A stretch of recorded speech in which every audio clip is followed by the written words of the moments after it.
Now, the Valley's Inland Empire, we're going to see on average temperatures in the low 90s today. That's a nice relief because some areas were in the triple digits yesterday. And then the temperatures go down even more so into tomorrow, Monday, back up towards triple digits Friday, and going to be well into triple digits probably going into Saturday. Along the beach, we're going to see surf at 2 to 4 feet today out of the southwest. Same tomorrow. Temperatures come down to upper 60s Sunday, Monday, and then back towards low 70s. Not too much change along the coast, of course, moderated by the ocean. And then up in our mountains, see temperatures in the upper 70s. Really nice there. And then we go back towards the low to mid 80s, and monsoonal moisture makes a return Thursday into Friday. And so therefore we have another chance of some thunderstorms and showers there. And deserts, we'll see that as well towards the end of the week there, going into next weekend. Temperatures nice the next couple of days there, back into triple digits starting Wednesday, and then Thursday, Friday, there's that monsoonal moisture bringing a chance of thunderstorms, and Palm Springs going back towards that excessive heat. All right, Mark, Irene, back to you. Okay.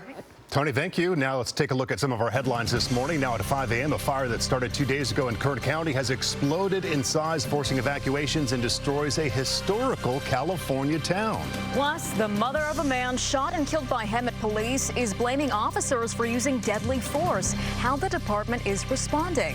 Plus, the latest on the presidential race, VP Kamala Harris and former President Donald Trump looking to ramp up their campaign with just 100 days to go until Election Day. Now, Southern California's news leader, ABC 7 Eyewitness News. Good morning. Time now is 5 a.m. on your Saturday. Thanks for waking up with us. I'm Mark Robles. And I'm Irene Cruz. We begin with the Boral fire burning in Kern County that exploded overnight in size. The fire started 2 days ago, but new this morning, the fire jumped fire lines and burned down the historic town of Havilah. You can see a trail of homes and cars just destroyed. It's currently burned more than 14,000 acres. All residents are being urged to evacuate.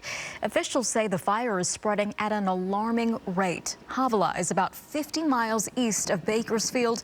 It was declared a historical landmark for its importance in the California gold rush in the 1860s. California's largest wildfire is not showing any signs of slowing. The Park Fire continues to consume dry brush in Northern California. It has grown to well over 300,000 acres, doubling in size in the last 12 hours. Governor Newsom declared a state of emergency yesterday. More than 130 structures have been destroyed in this fire. Authorities say that this was arson. They say the man they arrested pushed a burning car into a ravine, starting the fire. Nearby Paradise, California, under an evacuation warning. The town was devastated by the 2018 Camp Fire, the largest in the state's history.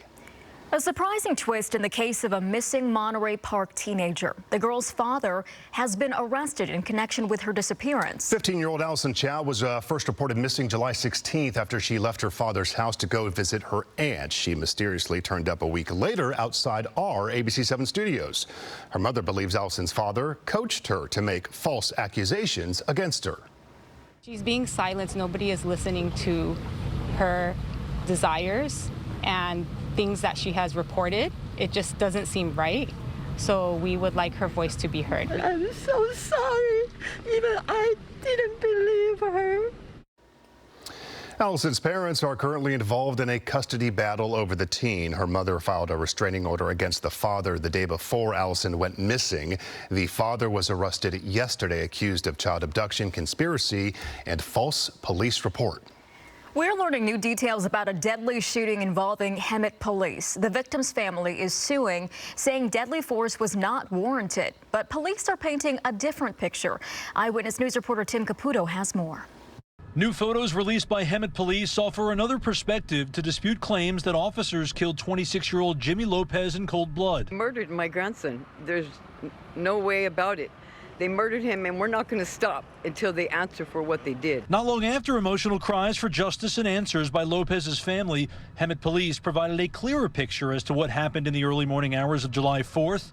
Officers were called to a downtown bar for a report of an intoxicated man with a gun in his pants. Although there may have been a report of a gun, that doesn't necessarily mean that the person is armed with a gun. So the gun that was found wasn't a real gun. Police released this photo of what they later learned was an airsoft pistol, but say from all appearances it looked like a real gun. This security video from that night shows officers approaching Lopez, who was lying down on the sidewalk.